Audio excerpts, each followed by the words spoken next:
축복합니다. 여러분, 과거에 쿵우 영화 즐겨 보셨죠? 저도 어릴 때 쿵우 영화를 아주 재밌게 봤던 기억이 납니다. 쿵우 영화를 보면 몇 가지 아주 중요한 특징들이 있는 걸 볼 수 있습니다. 그 중에 하나가 뭐냐 하면 이 쿵우 영화의 모티브가 되는 건 원한이라는 겁니다. 원한. 아주 평안하고 행복한 주인공의 가정에 갑자기 불행하고 비극적인 일이 생기게 되죠.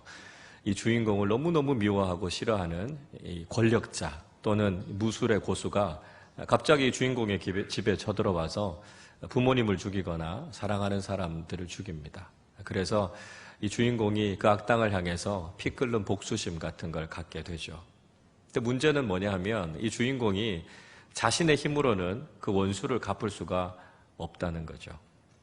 그래서 무술의 고수, 실력자를 찾아가게 됩니다. 그래서 자신을 좀 제자로 받아달라 이렇게 부탁하죠. 그러나 그 무술의 고수는 웬만해서 제자를 잘 받지 않습니다. 난 제자가 필요 없으니까 돌아가라 이렇게 이야기를 합니다. 그래도 주인공은 포기하지 않죠. 그렇게 하지 않으면 자신의 원수를 갚을 방법이 없으니까요. 계속해서 포기하지 않고 조르게 됩니다. 우여곡절 끝에 그 무림의 고수의 제자가 됩니다. 제자가 됐지만 무술을 안 가르쳐 줍니다. 처음에는요, 허드렛 일부터 시키죠. 밥하는 거 시키고, 빨래하는 거 시키고, 청소시키고, 설거지 시키고, 이런 것부터 합니다. 이것도 하루 이틀이죠. 계속 하다 보면, 내가 지금 이거 하려고 왔나? 이런 생각들도 하게 됩니다. 그러다가 급기야는 화가 나서 그 스승을 찾아가죠. 아니, 도대체 무술은 언제 가르쳐 줄 겁니까? 이렇게 이야기합니다. 그러면 스승이 이렇게 보고 있다가 고개를 끄덕끄덕거리고 이제부터 수련을 시작하자 이렇게 이야기합니다. 그리고 나서도 싸움하는 거 하나도 안 가르쳐 줍니다. 눈을 감고 바람의 소리를 들으라 그러고 꽃이 무슨 이야기하는지 대화를 나눠보라 그러고 깊이 명상해보라 그러고 싸움하고는 관련되는 거 아무것도 안 가르쳐 줍니다. 야, 이거 내가 제대로 온 게 맞기는 맞나? 이거 내가 제대로 무술이나 배울 수 있겠나? 이런 의문이 생기죠. 그러다가 스승이 요구하는 그 모든 과정들을 마치고 나면 드디어 스승이 이제 그에게 이 무술의 비법을 가르쳐 줍니다. 필살기 같은 기술을 가르쳐 주죠. 아무에게도 공개하지 않았던 이 무림의 고수만이 가지고 있는 노하우를 그 제자에게 전수해 주게 됩니다. 그제서야 이제 이 사람이 무림의 고수가 되는 거죠. 이제 스승이 하산해도 되겠다. 그러면 이제 내려가서 그 철천지 원수를 만나서 뛰어난 그 무술의 비법을 가지고 승리를 하게 되죠. 그리고 마지막 장면 기억이 나십니까? 주인공이 하늘을 물끄러미 이렇게 쳐다보고 있으면 저 파란 하늘에 스승의 얼굴이 크게 쫙 떠오르고요. 이렇게 웃으면서 고개를 끄덕끄덕 하는 장면으로 영화는 마무리 지어지게 됩니다. 자, 이런 영화 보셨던 기억 나십니까? 자, 여러분, 우리의 인생 속에서도 우리가 누구를 스승으로 삼고 살아가느냐, 우리가 무엇을 배우면서 살아가는가라고 하는 건 참 중요합니다.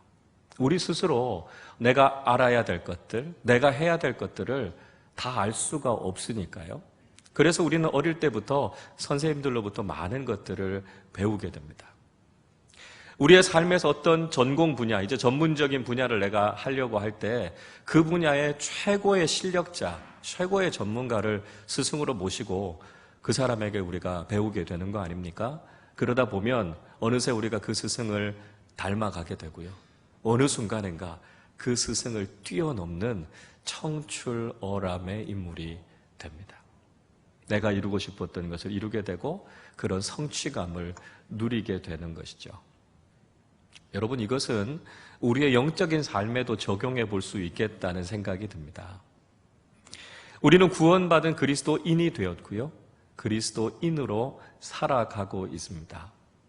그렇기 때문에 우리의 삶의 목표는 좋은 그리스도인이 되는 겁니다.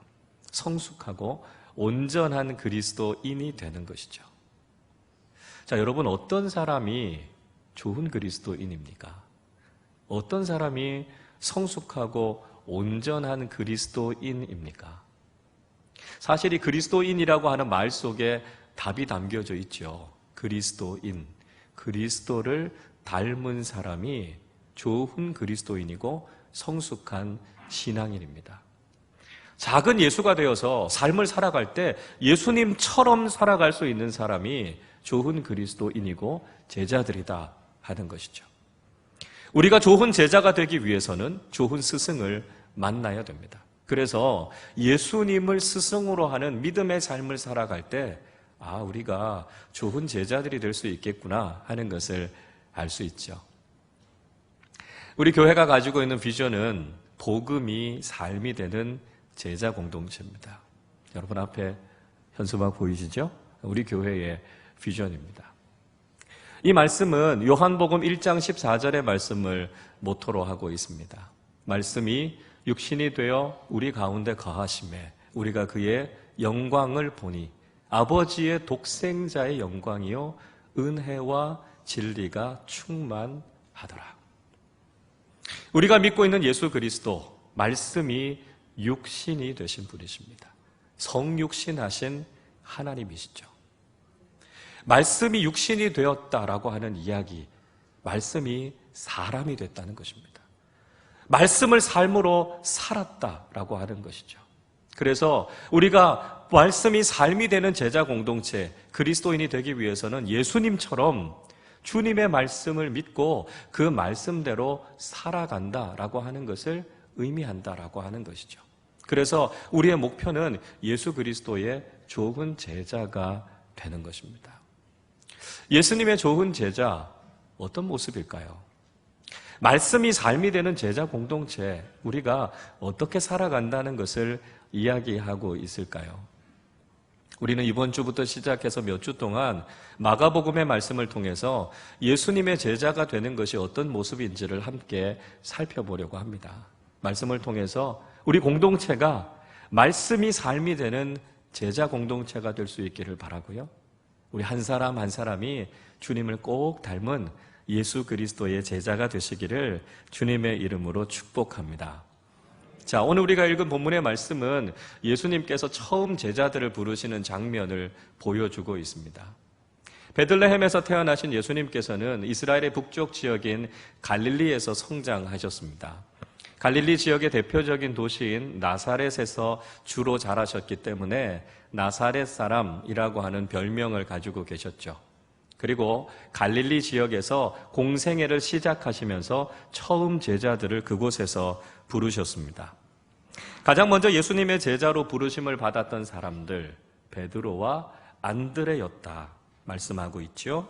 오늘 16절 말씀 우리 같이 한번 읽어보겠습니다. 갈릴리 해변으로 지나가시다가 시몬과 그 형제 안드레가 바다에 그물을 던지는 것을 보시니 그들은 어부라. 갈릴리 해변을 지나가시다가 시몬과 안드레를 보셨습니다. 시몬은 베드로의 원래의 이름이었습니다. 베드로, 페트로스라고 하는 말은 반석이라는 뜻인데요. 예수님께서 이후에 붙여주셨던 이름이었습니다. 베드로와 그의 형제 안드레를 부르셨습니다. 부르신 장소는 바다였다 이야기하는데요. 이곳은 갈릴리 호수를 이야기하고 있습니다. 유대인들을 가만히 보면요, 허풍이 좀 셉니다. 이 갈릴리 호수는요, 동서로 13km, 남북으로 21km 정도 되는 아래 위로 좀 이렇게 길쭉하게 생긴 민물 호수입니다. 그러니까 호수치고는 좀 크기는 하지만 사실은 바다는 아니죠. 근데 성경을 읽어보면 갈릴리 바다, 디베랴 바다 이렇게 이야기하고 있습니다. 자, 바로 그 갈릴리 호수에서 고기를 잡고 있었던 베드로와 안드레를 부르셨다 말씀하고 있죠. 17절 말씀 같이 읽어보겠습니다. 예수께서 이르시되 나를 따라오라 내가 너희로 사람을 낚는 어부가 되게 하리라 하시니. 어부였던 그들을 제자로 부르셨습니다. 어부들이 아주 이해하기 쉬운 비유의 표현으로 말씀하고 계시죠. 고기를 잡고 있던 그들의 인생을 사람을 구원하고 사람을 변화시키는 인생으로 바꾸시겠다는 것입니다. 그들에게 아주 쉽고 아주 선명한 비전을 주셔서 그들을 제자로 부르셨습니다. 또 한 부류의 사람들을 제자로 부르셨죠. 19절 말씀 같이 읽어봅니다. 조금 더 가시다가 세베대의 아들 야고보와 그 형제 요한을 보시니 그들도 배에 있어 그물을 깁는데. 자, 이번에는 세베대의 두 아들을 부르십니다. 그들이 밤새도록 고기를 잡았고요. 이제 새벽에 항구로 들어와서 그물을 손질하고 있었습니다. 예수님께서 그들도 부르셨고 그들도 역시 예수님의 제자가 됐습니다. 자, 우리는 오늘 예수님께서 제자들을 부르는 장면 속에서 아주 중요한 한 가지 사실을 발견하게 됩니다. 그것은 예수님의 제자가 된다는 것은 직업의 현장에서 사명의 삶으로 부르심을 받는다는 것을 의미하고 있습니다. 베드로와 안드레 그리고 야고보와 요한은 어부였습니다. 그들이 하고 있는 어업은 그들의 생계의 수단이었죠. 배와 그물은 그들에게 성공을 가져다 줄 수 있는 아주 중요한 도구였습니다. 그래서 그들은 밤새도록 그물을 던지면서 성공을 향해 나아가고 있었습니다. 그러나 그런 삶이 예수님의 제자의 삶은 아니라는 것이죠. 물론 자신의 직업에 충실한 삶을 산다는 것은 매우 중요한 일입니다. 그러나 여러분, 우리가 그렇게 생업에 충실하다고 해서 그것을 가지고 예수님의 제자다라고 말할 수는 없다는 것이죠. 예수님의 제자가 되기 위해서는 또 다른 과정이 필요하다는 것이죠. 그것이 바로 직업의 현장에서 사명의 현장으로 부르심을 받아야 한다는 것입니다. 여러분, 지금 내가 하고 있는 일은 단지 나의 성공을 위한 도구가 되어서는 안 된다는 것이죠. 지금 내가 하고 있는 이 일을 통해서 주님의 영광을 구하고 하나님 나라를 위해 쓰임받는 사명자로 부름받아야만 우리가 제자가 될 수 있다는 것입니다. 내가 하고 있는 이 일이 직업에만 머무는 것이 아니라 하나님께서 나를 불러주신 거룩한 사명임을 깨닫고 이 일을 통해 우리가 복음을 위해 어떻게 쓰임받을 것인지, 이 일을 위해서 우리가 하나님 나라를 위해 어떻게 기여할 것인지를 깨닫는 과정, 사명을 발견하는 과정을 통해서 우리는 비로소 예수님의 제자가 된다는 것이죠. 여러분, 분명한 사명을 알고 계십니까? 여러분의 삶의 자리에서 여러분을 부르시는 주님의 음성을 들으셨습니까? 주님의 음성을 듣고 사명을 향해 나아가는 사람들이 예수님의 제자가 될 수 있다는 것이죠. 주님께서 처음 제자들을 그렇게 부르셨습니다. 그들이 주님의 부르심에 대해서 어떻게 반응하고 있습니까? 18절 말씀 같이 읽어보겠습니다. 곧 그물을 버려두고 따르니라. 베드로와 안드레는 그물을 버려두고 예수님을 따랐습니다.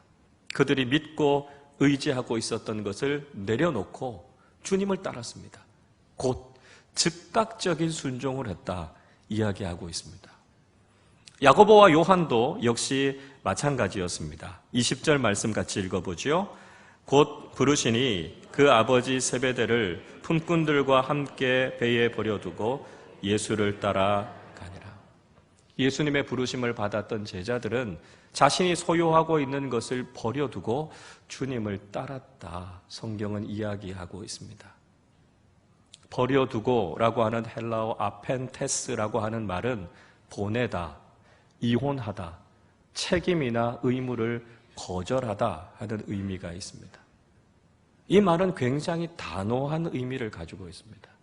그러니까 그들이 배와 그물을 버려두었다라고 하는 것은 완전히 결별했다는 것입니다. 다시는 과거의 삶을 돌아보지 않을 정도로 결단했다는 걸 이야기합니다. 심지어는 아버지와 가족들도 버려두었다 이렇게 이야기하고 있습니다. 여러분, 이 말씀을 읽으면 다분히 오해의 소지가 있죠. 성경에 예수님의 제자가 된다라고 하는 것은 때로는 아버지와 가족들도 등지는 것이다 이렇게 이야기하고 있기 때문입니다. 그러니까 믿지 않는 사람들은 마치 기독교 신앙을 가지는 것이 기본적인 효나 천륜마저도 저버리는 것이 아니냐 이렇게 비판하기도 합니다. 여러분, 그러나 우리가 성경을 다시 한번 잘 읽어보면 성경은 가족에 대한 사랑과 의무, 형제 간의 우애에 대해서 강조하고 있죠. 예수님께서도 육신의 어머니인 마리아를 잘 돌보시고 섬기셨던 모습을 볼 수 있습니다. 성경은 효에 대해서, 가족들이 마땅히 해야 되는 사랑에 대해서 결코 가볍게 이야기하고 있지 않다는 것이죠. 자, 그렇다면 여기에서 아버지를 버려두었다라고 하는 것이 의미하는 것이 무엇이겠습니까? 그것은 우리가 주님의 사명을 위한 삶을 살아가는 데 있어서 육신적인 가족의 관계에 얽매여 있어서는 안 된다는 것이죠. 우리가 주님의 일을 하기 위해서, 우리가 주님의 뜻에 따라 살아가기 위해서 때로는 가족들의 이해와 가족들의 희생과 가족들의 헌신이 필요하다는 것을 우리에게 말씀해 주고 있는 것입니다. 자, 여러분, 그러나 여전히 이 버린다라고 하는 이야기가 우리에게 부담이 되는 게 사실입니다. 믿지 않는 많은 사람들은 예수 믿는 것을 굉장히 어려워합니다. 왜냐하면 예수를 믿으면 버려야 할 것들이 많기 때문에 그렇습니다.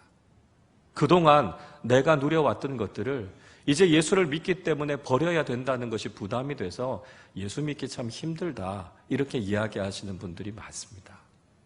남자분들은 술, 담배를 포기하기 참 힘들어서 예수 믿기 어렵다, 이렇게 이야기합니다. 주일날 늦잠도 좀 자고 내가 즐기던 취미생활도 즐길 수 있는 그런 여유를 누렸었는데 이제 주일 아침에 예배 드려야 되니까요, 일찍 일어나야 되지요, 봉사해야 되니까요, 그동안 내가 했던 거 다 포기하고 내려놔야 되니까 예수 믿는 거 참 쉽지 않다 이야기하고 있습니다. 여러분, 예수를 믿기 위해서는 분명히 버려야 할 것이 있습니다.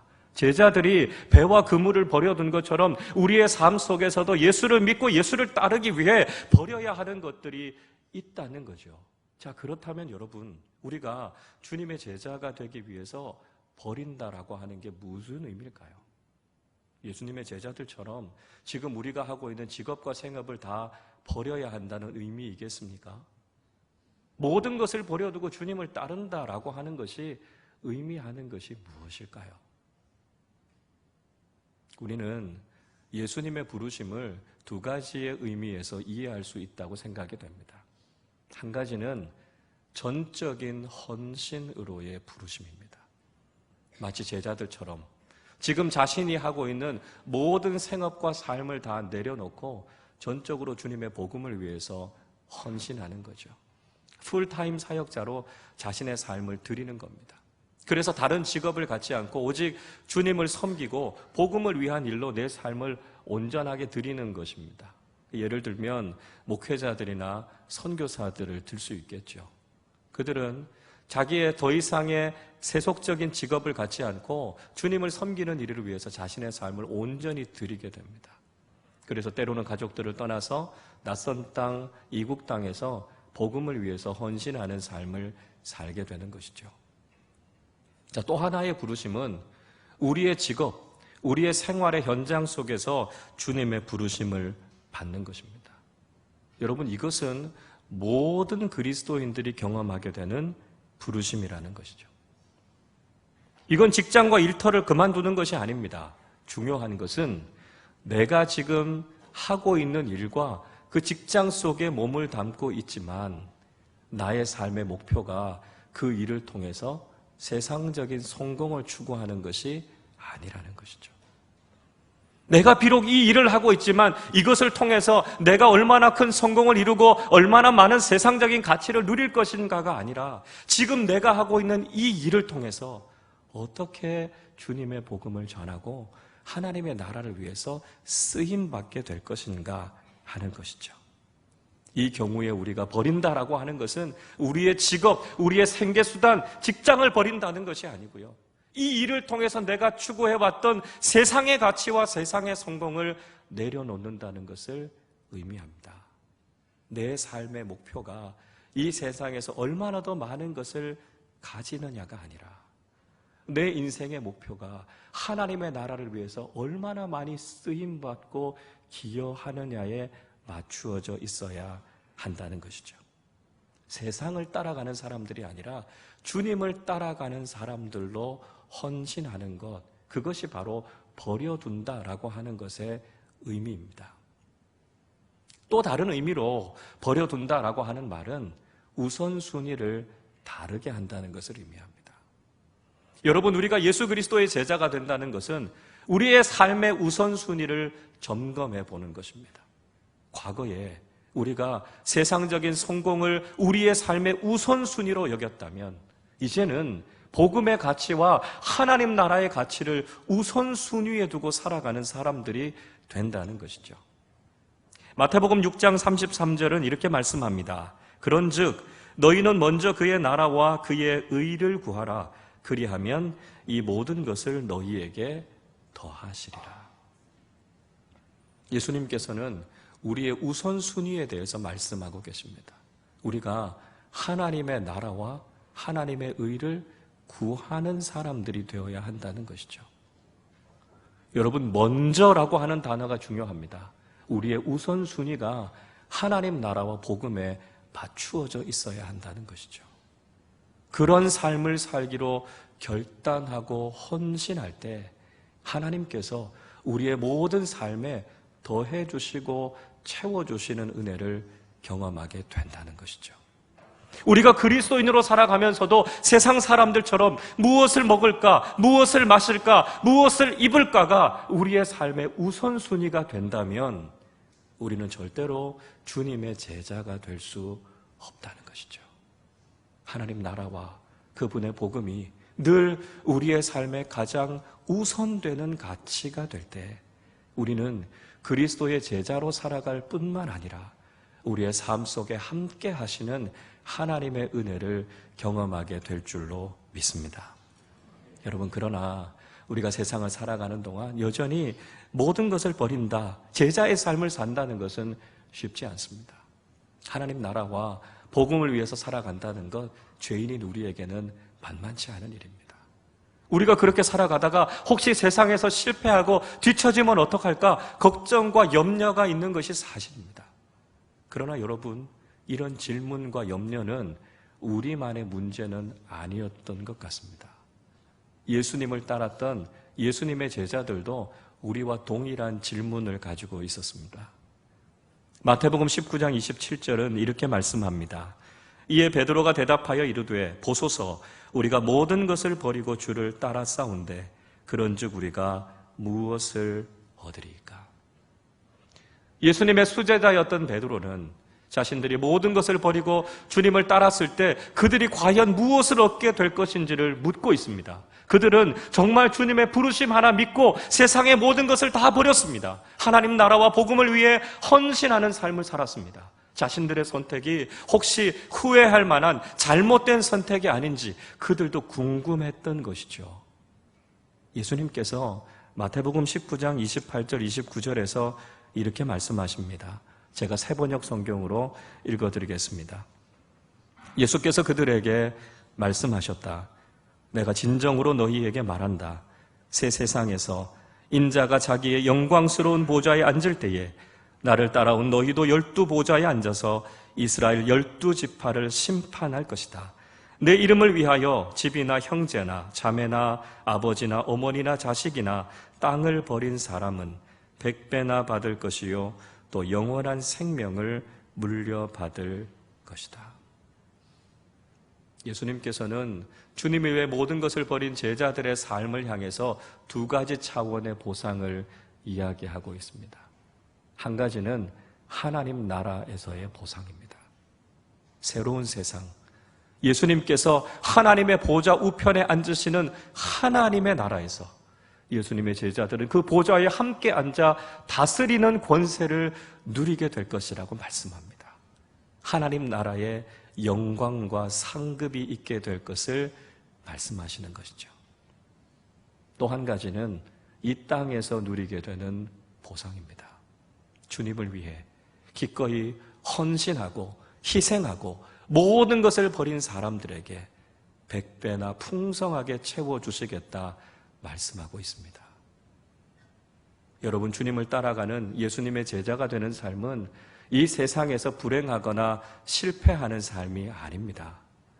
사탄은 끊임없이 우리에게 속이죠. 예수를 믿고 예수의 제자가 되면 우리가 이 세상에서 비참하고 불행한 삶을 살아가게 될 것이라고 이야기합니다. 그래서 이 세상에서 그러한 삶을 살아가지 못하도록, 우리가 두려움에 사로잡히도록 우리를 속이고 있습니다. 거짓말입니다. 우리가 이 땅을 살아가며 주님을 위해 헌신하는 삶을 살아갈 때 우리는 하나님께서 우리의 삶에 채워주시는 하나님의 풍성한 은혜를 경험하게 된다는 것이죠. 물론 가난과 청빈으로 부름받아 일생을 그렇게 살아가는 제자의 삶을 살아가는 사람들도 있습니다. 그러나 대부분의 사람들은 주님을 위해 헌신하는 삶을 살아갈 때 주님께서 우리의 삶에 채워주시는 더 크고 놀라운 삶을 경험하게 된다는 것이죠. 여러분, 나라들도 마찬가지 아닙니까? 역사적으로 기독교 국가치고 가난한 나라는 거의 없습니다. 대부분 부유하고 강한 나라가 됐고요. 그렇지 않은 다른 나라를 돕는 나라들이 됐습니다. 무슨 이야기입니까? 사탄이 하는 이야기가 거짓이고요. 우리 주님께서 말씀하신 약속이 진리라는 것이죠. 더 나아가서 예수님께서는 우리에게 영원한 생명을 약속해 주고 계십니다. 그것은 그저 죽어서 하나님 나라에서 경험하는 생명이 아닙니다. 저는 이것을 살맛 나는 인생을 산다고 표현합니다.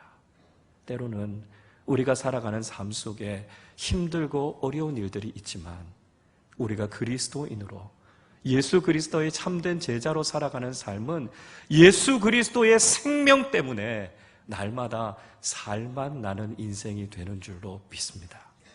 모든 것을 버리고 주님의 제자가 되는 삶은 하나님 나라에서의 영광뿐만 아니라 이 세상을 살아갈 때도 존귀한 하나님의 자녀답게 주님 주시는 풍성한 은혜를 누리며 살아가게 된다는 것이죠. 여러분, 예수님의 제자로 살아간다는 것이 무슨 의미이겠습니까? 예수님의 제자는 이 세상의 가치를 버려두고 하나님 나라와 복음의 가치를 선택하는 사람입니다. 주님의 제자가 되기 위해 우리는 기꺼이 버려야 할 것이 있습니다. 우리가 그것을 버리기로 결단할 때 주님은 우리의 삶에 더 놀라운 은혜를 부어주실 줄로 믿습니다. 아이가 자신의 손을 움켜쥐고 있는 한 부모님이 주시려고 하는 더 좋은 것을 받을 수 없습니다. 그 아이가 자신의 손을 펴고 자신의 손에 있는 것을 내려놓기로 결단할 때 비로소 부모님이 주시는 가장 좋은 것을 받을 수 있다는 것이죠. 주님의 제자가 되기 위해 우리는 반드시 버려야 할 것들을 버려야 합니다.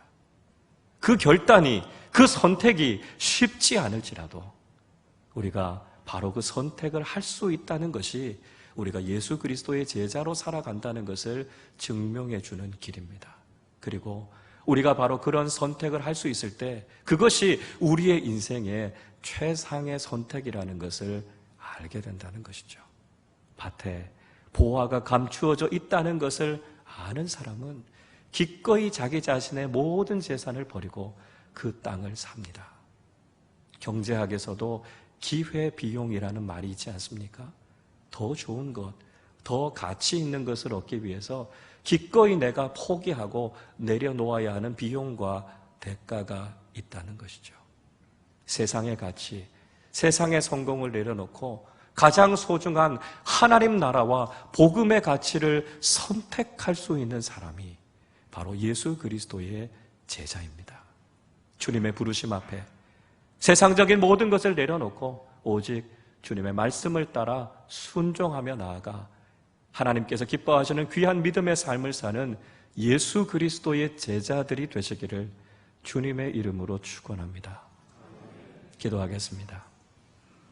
하나님 아버지, 저희들을 죄와 사망에서 구원하여 주시고 그리스도인으로 예수 그리스도의 제자로 살아가게 하심을 감사합니다. 물고기를 잡는 어부의 인생에서 사람을 구원하고 변화시키는 예수님의 제자로 불러주신 것처럼 세상의 성공을 뒤쫓아가는 사람이 아니라 예수 그리스도의 참된 제자가 되는 우리 모두가 되게 하여 주시옵소서. 세상의 가치가 아니라 복음의 가치를 선택하는 사람들이 되게 하여 주옵소서. 삶의 우선순위를 분명히 세우는 사람들이 되게 하여 주시옵소서. 주님의 제자가 되기 위해 모든 것을 버린 사람들에게 하나님 나라의 영광과 이 땅에서의 풍성한 삶으로 채워주시는 신실하신 하나님의 은혜를 경험하는 그리스도의 제자들이 되게 하여 주옵소서. 우리 주님 예수 그리스도의 이름으로 기도하옵나이다. 아멘.